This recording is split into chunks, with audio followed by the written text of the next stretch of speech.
Hi guys, welcome back to my channel Harshita Shetty vlogs. ಇದು ಇವತ್ತಿನ vlog ಆಗಿರುತ್ತೆ. ಇವತ್ತು ನಾನು ಮಾರ್ನಿಂಗಿಂದ ಆಫ್ಟರ್ನೂನ್ವರೆಗೂ ಏನೇನು ಮಾಡಿದೆ ಅನ್ನೋದನ್ನ ವ್ಲಾಗ್ ಮಾಡಿ ಹಾಕಿದ್ದೀನಿ. ಸೊ ಇವತ್ತು ಸಂಕಷ್ಟ ಚತುರ್ಥಿ ಆಗಿರೋದ್ರಿಂದ ನಾನು ಅದನ್ನು ಆಚರಿಸ್ತೀನಿ. ಸೊ ಅದಕ್ಕೋಸ್ಕರನೇ ಮಾರ್ನಿಂಗ್ ಒಂದು 3 o'clock ಎದ್ದು ಆಚೆಗಡೆ ಬಾಗಿಲು ತೊಳೆದು ರಂಗೋಲಿ ಬಿಡ್ತಾಯಿದ್ದೀನಿ. ಸೊ ನಾನೊಂದು 13 or 14 ಇಯರ್ಸಿಂದನೂ ಇದನ್ನು ಫಾಲೋ ಮಾಡ್ತಾಯಿದ್ದೀನಿ. ನನ್ನ ಫೇವ್ರೆಟ್ ಗಾಡ್ ಅಂದರೆ ಗಣೇಶನೇ. ನನಗೇನೇ ಪ್ರಾಬ್ಲಮ್ ಬಂದರೂ ಫಸ್ಟು ನಾನು ನೆನೆಸ್ಕೊಳ್ಳೋದೇ ಗಣೇಶನ. ಅದೇನೇ ಇದ್ದರೂ ಸಾಲ್ವ್ ಆಗೇ ಆಗುತ್ತೆ ಅದಕ್ಕೋಸ್ಕರ ಅವತ್ತಿನ ಒಂದಿನ ಉಪವಾಸ ಇದ್ದು ಚಂದ್ರ ಬಂದಮೇಲೆ ಚಪಾತಿ ತಿಂತೀನಿ ನಾನು. ಅವತ್ತು ಅನ್ನ ರೈಸ್ ಐಟಮ್ ಆಗಲಿ ಏನೂ ಮುಟ್ಟಲ್ಲ ನಾನು ಹೇಳಬೇಕು ಅಂದರೆ. ಸೊ ಬಾಗಿಲೆಲ್ಲ ತೊಳೆದು ರಂಗೋಲಿ ಬಿಟ್ಟಾದಮೇಲೆ ಸೋನು ಹತ್ರ ಬಂದೆ. ಸೋನುನ ನಾನು ಫ್ರೆಂಡ್ ಥರನೂ ನೋಡ್ತೀನಿ, ದೇವ್ರ ಥರನೂ ನೋಡ್ತೀನಿ. ಸೊ ಅದಕ್ಕೋಸ್ಕರ ಅವಳನ್ನ ಕೈ ಮುಗಿದು ಆಮೇಲೆ ಒಂದು ಹಗ್ ಕೊಟ್ಟೆ. ನನಗೆ ಪ್ರಾಣಿಗಳಂದರೆ ತುಂಬ ಇಷ್ಟ. ಎಲ್ಲ ಥರ ಪ್ರಾಣಿನೂ ನಾನು ತುಂಬ ಇಷ್ಟಪಡ್ತೀನಿ. ಬಟ್ ಆ ಪ್ರಾಣಿನ ಕಟ್ಟಾಕೋದು ಅಥವಾ ಕೂಡಾಕೋದು ಅದೆಲ್ಲ ಮಾಡಿದ್ರೆ ನಂಗೆ ಇಷ್ಟ ಆಗಲ್ಲ. ಇವಾಗ ನಾವು ಒಂದು ನಾಯಿ ತಂದ್ರೂ ಅದನ್ನು ಕಟ್ಟಾಕೋದಾಗಲಿ ಅದೆಲ್ಲ ನೋಡಿದಾಗ ನಂಗೆ ನಿಜವಾಗ್ಲೂ ಕೋಪ ಬರುತ್ತೆ. ಒಂದು ಮೂಕ ಪ್ರಾಣಿನ ತಂದ್ಬಿಟ್ಟು ಅವುಗಳ ಸ್ವಾತಂತ್ರ್ಯ ನಾವೇನು ಕಿತ್ಕೊಬೇಕು ಅನಿಸುತ್ತೆ. ಅವು ಪಾಡಿಗೆ ಬಿಟ್ಬಿಟ್ರೆ ಎಷ್ಟೋ ಆರಾಮಾಗಿರುತ್ತೆ. ಇವಾಗ ಸೋನು ಹಸುವಾಗಿರೋದ್ರಿಂದ ಕಟ್ಟಾಕಲೇಬೇಕು.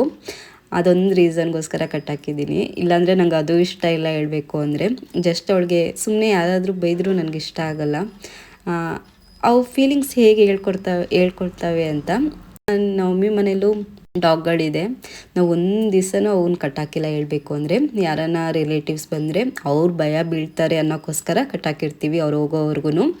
ಬಟ್ ಅವನ್ನ ಹಾಗೆ ಫ್ರೀಯಾಗಿ ಬಿಟ್ಟಿರ್ತೀವಿ. ಎಲ್ಲಿ ಬೇಕಾದ್ರೂ ಹೋಗ್ಬೋದು, ಅವು ಏನು ಬೇಕಾದ್ರೂ ಮಾಡ್ಬೋದು. ಯಾಕೆ ಗೊತ್ತಾ, ಅವು ಕೊಡೋಷ್ಟು ಪ್ರೀತಿ ಇನ್ಯಾರು ಕೊಡೋಕ್ಕೆ ಚಾನ್ಸೇ ಇಲ್ಲ ಲೈಫಲ್ಲಿ.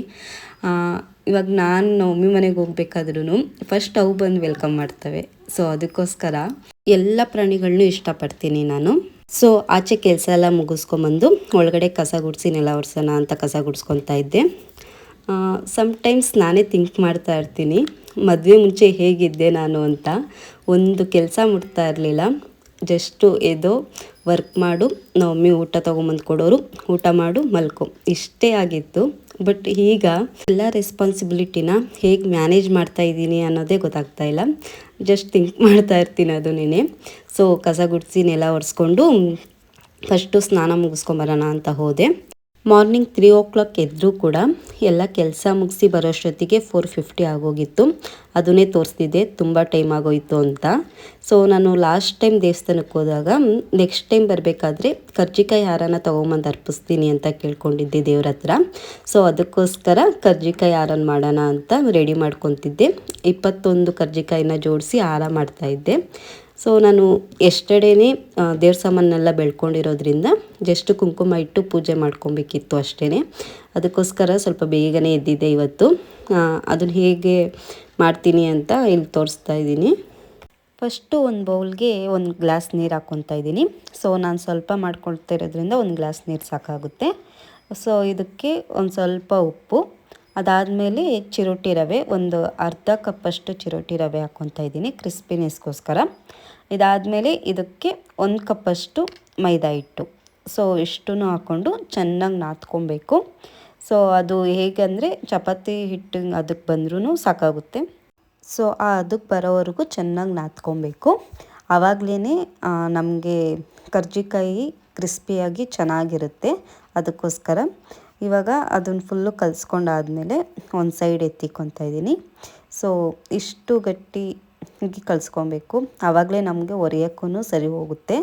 ಸೊ ಇದನ್ನು ನಾನು ಸ್ವಲ್ಪ ಲೇಟಾಗೆ ಮಾಡೋದ್ರಿಂದ ಇನ್ನೂ ಪುಡಿಯೆಲ್ಲ ಮಾಡ್ಕೊಬೇಕಿಂದ ಇದನ್ನು ಫಸ್ಟ್ ಮಾಡಿಕೊಂಡು ಒಂದು ಕಡೆ ಎತ್ತಿಕೊತಾ ಇದ್ದೀನಿ. ಇದಾದಮೇಲೆ ಇವಾಗ ಕರ್ಜಿಕಾಯಿ ಒಳಗಡೆ ಇರೋ ಹೂರ್ಣನ ರೆಡಿ ಮಾಡ್ಕೊತಾ ಇದ್ದೀನಿ. ಸೊ ನಾನು ಒಂದು 30 to 40 ಅಷ್ಟೇ ಮಾಡ್ಕೊತಾ ಇರೋದ್ರಿಂದ ಸ್ವಲ್ಪ ಪ್ರಮಾಣ ಸಾಕಾಗುತ್ತೆ. ಸೊ 1 ಗ್ಲಾಸಷ್ಟು ಕಡಲೆ ಬೀಜನ ಹುರ್ಕೊತಾ ಇದ್ದೀನಿ. ಅದು ಸಣ್ಣ ಉರಿಲಿ ಚೆನ್ನಾಗಿ ಹುರ್ಕೊಬೇಕು. ಆವಾಗ ಫ್ಲೇವರ್ ಚೆನ್ನಾಗಿ ಬರುತ್ತೆ. ಅದಕ್ಕೋಸ್ಕರ ಸೊ ಅದನ್ನು ಸೈಡಲ್ಲಿ ಎತ್ತಿಕೊಂಡು ಅದಾದಮೇಲೆ ಒಂದು ಅರ್ಧ ಲೋಟದಷ್ಟು ಬಿಳಿ ಎಳ್ಳನ್ನ ತೊಗೊಂಡಿದ್ದೀನಿ. ಸೊ ಇದನ್ನು ಹಾಕೋದ್ರಿಂದ ಫ್ಲೇವರ್ ತುಂಬ ಚೆನ್ನಾಗಿರುತ್ತೆ ಕರ್ಜಿಕಾಯಲ್ಲಿ. ಅದಕ್ಕೋಸ್ಕರ ಇದನ್ನು ಅಷ್ಟೇ ಸಣ್ಣ ಉರಿಲಿ ಹುರ್ಕೊಬೇಕು, ಇಲ್ಲಾಂದರೆ ಬೇಗ ಸೀದೋಗ್ಬಿಡುತ್ತೆ. ಇದಾದಮೇಲೆ ಈ ಸ್ವಲ್ಪ ಕ್ಲಿಪ್ಪಿಂಗು ಮಿಸ್ ಆಗಿದೆ, ಅದಕ್ಕೋಸ್ಕರ ಹಾಗೆ ಹೇಳ್ತಾ ಇದ್ದೀನಿ. 2 ಸ್ಪೂನು ಗಸಗಸೆನ ಹಾಕ್ಕೊಂಡು ಹುರ್ಕೊಬೇಕು. ಇಷ್ಟು ಹುರ್ಕೊಂಡು ಎತ್ತಿಕೊಂಡಾದ್ಮೇಲೆ ಫಸ್ಟು ನಾನು ಕಡಲೆ ಬೀಜದಲ್ಲಿರೋ ಸಿಪ್ಪೆನೆಲ್ಲ ತೆಗೆದ್ಬಿಟ್ಟು ಜಾರ್ಗೆ ಹಾಕ್ಕೊತಾ ಇದ್ದೀನಿ. ಸೊ ಕಡಲೆ ಬೀಜ ಎಷ್ಟು ತೊಗೊಂಡಿರ್ತೀವೋ ಅಷ್ಟೇ ಪ್ರಮಾಣದಲ್ಲಿ ಹುರ್ಗಡ್ಲೆನ ತೊಗೊತಾ ಇದ್ದೀನಿ. ಸೊ ಹುರ್ಗಡ್ಲೆನೂ ಹಾಕಿ ಇವೆರಡೂ ತರ್ತರಿಯಾಗಿ ರುಬ್ಬಬೇಕು. ನನಗೆ ಫುಲ್ ಪೌಡರ್ ಮಾಡಿದ್ರೆ ಇಷ್ಟ ಆಗಲ್ಲ, ಸೊ ಅದಕ್ಕೆ ತರ್ತರಿಯಾಗಿ ರುಬ್ಕೊಂಡಿದ್ದೀನಿ.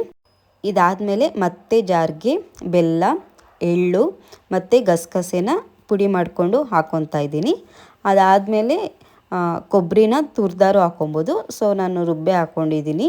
ಆ ಪೌಡರ್ಗೆ ಒಂದು 4ರಿಂದ 5 ಏಲಕ್ಕಿನ ಪುಡಿ ಮಾಡಿ ಹಾಕ್ಕೊಂಡಿದ್ದೀನಿ. ಇಷ್ಟೇ, ಸಖತ್ ಈಸಿಯಾಗಿ ರೆಡಿಯಾಗಿ ಹೋಗ್ಬಿಡುತ್ತೆ ಹೂರ್ಣ ಅಂತೂ. ಸೊ ಇಷ್ಟು ಮಿಶ್ರಣನ ಒಂದು ಬೌಲ್ಗೆ ಹಾಕ್ಕೊಂಡು ಫುಲ್ ಕರೆಕ್ಟಾಗಿ ಮಿಕ್ಸ್ ಮಾಡ್ಕೊಬೇಕು. ಸೊ ಇವಾಗ ಹಿಟ್ಟು ಮತ್ತು ಹೂರ್ಣ ಎರಡೂ ರೆಡಿಯಾಗಿದೆ. ಅದಕ್ಕೋಸ್ಕರ ಎಣ್ಣೆನ ಬಿಸಿ ಮಾಡ್ಕೊತಾ ಇದ್ದೀನಿ. ಸೊ ಒಂದು ಕಡೆ ಬಾಣಲಿಗೆ ಎಣ್ಣೆ ಇಕ್ಬಿಟ್ಟು ಅದಾದಮೇಲೆ ಹಸಿಟ್ಟನ್ನ ಹುರಿದ್ಬಿಟ್ಟು ಹೂರ್ಣ ತುಂಬೋಣ ಅಂದ್ಬಿಟ್ಟು ಫಸ್ಟು ಎಣ್ಣೆನ ಕಾಯಕ್ಕೆ ಇಟ್ಕೊಳ್ತಾ ಇದ್ದೀನಿ. ಇದಾದಮೇಲೆ ಹಸಿಟ್ಟು ತಗೊಂಡು ಸ್ವಲ್ಪ ಒಂದು ಚಿಕ್ಕ ಉಂಡೆ ಮಾಡಿಕೊಂಡು, ಇದು ಆಲ್ಮೋಸ್ಟ್ ಎಲ್ಲರೂ ಮಾಡ್ತಾರೆ ಗೊತ್ತಿರುತ್ತೆ. ಸೊ ನಾನು ಅದನ್ನೇ ಇಲ್ಲಿ ತೋರಿಸ್ತಾ ಇದ್ದೀನಿ. ಸಣ್ಣಗೆ ಹುರ್ಕೊಬೇಕು, ಜಾಸ್ತಿ ದಪ್ಪ ಇದ್ದರೆ ಬೇಗ ಬೇಯಲ್ಲ ಅನ್ನೋಕ್ಕೋಸ್ಕರ ಸ್ವಲ್ಪ ತೆಳ್ಳಗೆ ಒಸ್ಕೊಂಡು ಅದಕ್ಕೆ ಹೂರ್ಣ ಹಾಕ್ಕೊಬೇಕು. ನಂದು ಸ್ವಲ್ಪ ಅಚ್ಚು ಚಿಕ್ಕದಿರೋದ್ರಿಂದ 1 ಸ್ಪೂನಷ್ಟು ಹೂರ್ಣ ಅಷ್ಟೇ ಹಿಡಿತಿತ್ತು ಅದಕ್ಕೋಸ್ಕರ 1 ಸ್ಪೂನಷ್ಟು ಹಾಕ್ಕೊಂಡಿದ್ದೀನಿ. ಟೇಸ್ಟ್ ಏನು ನೋಡಿರಲಿಲ್ವಲ್ಲ, ಹೇಗಾಗಿರುತ್ತೋ ಅಂತ ಭಯ ಇತ್ತು. ಯಾಕಂದರೆ ದೇವ್ರು ಕೊಡೋ ಮುಂಚೆ ಏನು ನೋಡಬಾರ್ದು ಅಂದ್ಬಿಟ್ಟು ನಾನು ಏನು ಟೇಸ್ಟ್ ನೋಡಲಿಲ್ಲ. ಬಟ್ ಪ್ರಸಾದ ಎಲ್ಲ ಆಗಾದಮೇಲೆ ತಿಂದಾಗ ನಿಜ ಚೆನ್ನಾಗಿತ್ತು, ಎಲ್ಲ ಕರೆಕ್ಟಾಗಿತ್ತು. ನಾನು ಸಿಹಿ ಕಮ್ಮಿ ಆಗಿಬಿಡುತ್ತೇನೋ ಅಂದ್ಕೊಂಡೆ, ಹಾಗೇನಾಗಲಿಲ್ಲ, ಕರೆಕ್ಟಾಗಿತ್ತು ಅದಂತೂ. ಸೊ ನೋಡಿ ಈ ಥರ ಬಂತು. ಈ ಥರ ನಾನು ಫಸ್ಟು ಒಂದು ಸ್ವಲ್ಪ ಮಾಡಿಕೊಂಡು ಅದನ್ನು ಎಣ್ಣೆಲಿ ಬಿಡ್ತಾಯಿದ್ದೀನಿ. ಅದು ಕಮ್ಮಿ ಉರಿಲೇ ಬಿಡೋದ್ರಿಂದ ಚೆನ್ನಾಗಿ ಬೇಯುತ್ತೆ ಒಳಗಡೆ ಎಲ್ಲ. ಅದಕ್ಕೋಸ್ಕರನೇ ಸಣ್ಣ ಉರಿಲೇ ಬೇಯಿಸ್ಕೊತಾ ಇದ್ದೀನಿ. ಈ ಕಡೆ ಬೇಯಕ್ಕಿಟ್ಟು ಮತ್ತೆ ನಾನು ಕರ್ಜಿಕಾಯಿಗೆ ರೆಡಿ ಮಾಡ್ಕೊತಾ ಇದ್ದೆ. ಇಷ್ಟನ್ನೆಲ್ಲ ಮಾಡೋಷ್ಟೊತ್ತಿಗೆ ತುಂಬ ಲೇಟಾಗೋಯಿತು. ಸೊ ಅದಕ್ಕೋಸ್ಕರ ನಮ್ಮ ಹಸ್ಬೆಂಡ್ಗೆ ದೇವ್ರ ಮನೆ ರೆಡಿ ಮಾಡಿಕೊಡಿ ಅಂದೆ. ಸೊ ಅವರು ಸ್ವಲ್ಪ ಬೇಗ ಎದ್ಬಿಟ್ಟು ದೇವ್ರ ಮನೆಯನ್ನೆಲ್ಲ ರೆಡಿ ಮಾಡಿ ಕರ್ಜಿಕಾಯಿ ಹಾರ ಮಾಡೋಣ ಅಂತ ರೆಡಿ ಮಾಡ್ಕೊತಾ ಇದ್ರು. ಗಣೇಶನಿಗೆ 21 ಶ್ರೇಷ್ಠ ಅಂತ ಹೇಳ್ತಾರೆ. ಸೊ ಗಣೇಶನಿಗೆ ಏನೇ ಇಡಬೇಕಂದ್ರೂ 21 ಇಟ್ಟರೆ ತುಂಬ ಒಳ್ಳೆಯದಾಗುತ್ತೆ ಅಂತ ಎಲ್ಲರೂ ನಂಬ್ತಾರೆ. ಸೊ ಅದಕ್ಕೋಸ್ಕರನೇ ನಾನು 21 ಕರ್ಜಿಕಾಯಿಂದ ಹಾರ ಮಾಡ್ಕೊಂಡು ಹೋಗ್ತಿದ್ದೆ. ಸೊ ಇವರು ದೇವ್ರ ಮನೆಯನ್ನೆಲ್ಲ ರೆಡಿ ಮಾಡಿ ಹಾರ ಮಾಡೋಣ ಅಂತ ಕೂತ್ಕೊಂಡ್ರು. ನಾನು ಈ ಹಾರ ಎಲ್ಲ ರೆಡಿ ಆಗೋಷ್ಟೊತ್ತಿಗೆ ಪೂಜೆ ಮಾಡ್ಕೊಳ್ಳೋಣ ಅಂದ್ಬಿಟ್ಟು ಪೂಜೆಗೆ ಎಲ್ಲ ರೆಡಿ ಮಾಡಿಕೊಂಡೆ.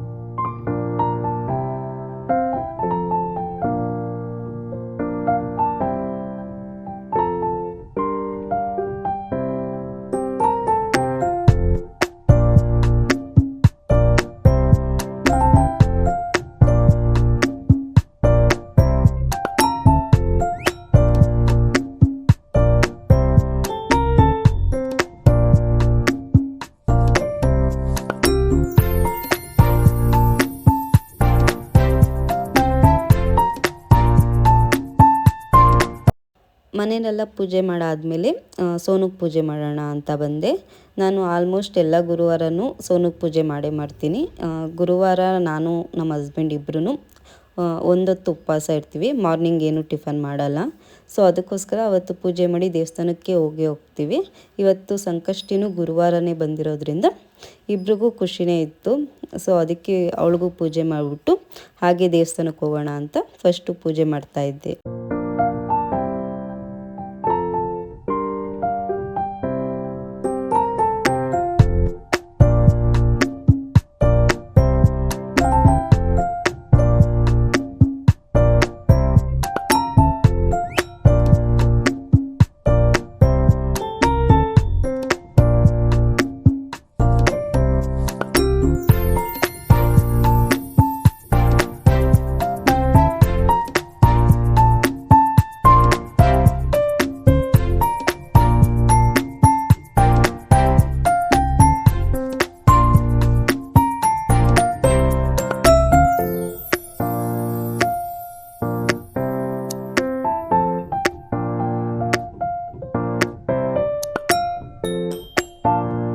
ಪೂಜೆನೆಲ್ಲ ಮುಗಿಸ್ಕೊಂಡು ದೇವಸ್ಥಾನದ ಹತ್ರ ಹೋದ್ವಿ. ಸೊ ಈ ದೇವಸ್ಥಾನ ನಮ್ಮ ಮನೆಯಿಂದ ಒಂದು 20 ಮಿನಿಟ್ಸ್ ಆಗುತ್ತೆ. ಅವತ್ತು ಎಲ್ಲ ಗಣೇಶನ ಟೆಂಪಲ್ಲು ರಶ್ ಇದ್ದೇ ಇರುತ್ತೆ. ಸೊ ಸ್ವಲ್ಪ ರಶ್ ಇತ್ತು. ನಾನು ಕರ್ಜಿಕಾಯಿ ಮಾಡಿದ್ನಲ್ಲ ಅದನ್ನು ಮತ್ತೆ ಪೂಜೆಗೆ ಸಾಮಾನು ತೊಗೊಂಡು ಹೊರಟಿದ್ದೆ. ಸೊ ಅವರು ಎಲ್ಲ ಹಾರನೆಲ್ಲ ಹಾಕ್ಬಿಟ್ಟು ಪೂಜೆ ಮಾಡಿಕೊಟ್ರು.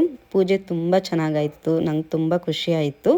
ಸೊ ಪೂಜೆ ಮಾಡಿರೋದು ಕರ್ಜಿಕಾಯಿ ಇತ್ತಲ್ಲ ಅದನ್ನು ತುಂಬ ಅಲ್ಲೇ ಎಲ್ಲ ಬಂದಿದ್ರಲ್ಲ ಅವ್ರಿಗೆಲ್ಲ ಹಾಗೆ ಕೊಟ್ಟೆ ಪ್ರಸಾದ ಥರ.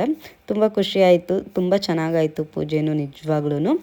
ಸೊ ಇದನ್ನೆಲ್ಲ ಮುಗಿಸ್ಕೊಂಡು ಅಲ್ಲಿ ಪಕ್ಕದಲ್ಲೇ ವೀರಾಂಜನೇಯ ಟೆಂಪಲ್ ಇತ್ತು. ಆ ಟೆಂಪಲ್ಗೆ ಹೋಗಿ ಕೈ ಮುಕ್ಕೊಂಡು ಪ್ರಸಾದನೆಲ್ಲ ತಗೊಂಡು ಮನೆಗೆ ಹೊರಟ್ವಿ. ಅಲಂಕಾರ ಅಂತೂ ತುಂಬ ಚೆನ್ನಾಗಿ ಮಾಡಿದರು, ಬೆಣ್ಣೆ ಅಲಂಕಾರ ಮಾಡಿದರು. ಸೊ ಇದನ್ನೆಲ್ಲ ಮುಗಿಸ್ಕೊಂಡು ಮನೆಗೆ ಹೊರಟ್ವಿ. ನಾನು ಇವತ್ತು ಉಪವಾಸ ಇರೋದ್ರಿಂದ ರಾತ್ರಿ ಚಂದ್ರ ಬರೋವರೆಗೂ ಏನೂ ತಿನ್ನಲ್ಲ. ಸೊ ಚಂದ್ರ ಬಂದಾದಮೇಲೆ ಒಂದು ಚಪಾತಿ ಮತ್ತು ಮೊಸರು ತಿಂತೀನಿ ಅಷ್ಟೇ. ಖಾರ ಐಟಮ್ ಆಗಲಿ ಏನೂ ತಿನ್ನಲ್ಲ ನಾನು ಅವತ್ತು. ಸೊ ಎಲ್ಲರೂ ಬೇರೆ ಬೇರೆ ಥರ ಆಚರಿಸ್ತಾರೇನೋ ಗೊತ್ತಿಲ್ಲ, ಬಟ್ ನಾನು ಒಂದು 13-14 ವರ್ಷದಿಂದ ಇದೇ ರೀತಿ ಆಚರಿಸ್ಕೊಂಬಂದಿರೋದು. ತುಂಬ ಒಳ್ಳೆಯದಾಗಿದೆ ಅಂತಲೇ ಹೇಳ್ಬೋದು ಅದಕ್ಕೋಸ್ಕರ. ಸೊ ಈ ವಿಡಿಯೋ ನಿಮ್ಗೆ ಏನಾದರೂ ಇಷ್ಟ ಆಗಿದ್ದರೆ ಪ್ಲೀಸ್ ಲೈಕ್ ಮಾಡಿ ಆ್ಯಂಡ್ ನನ್ನ ಚಾನಲ್ನ ಸಬ್ಸ್ಕ್ರೈಬ್ ಮಾಡಿ. ಮತ್ತೆ ಇನ್ನೊಂದು ವಿಡಿಯೋ ಜೊತೆ ಬರ್ತೀನಿ. ಬಾಯ್.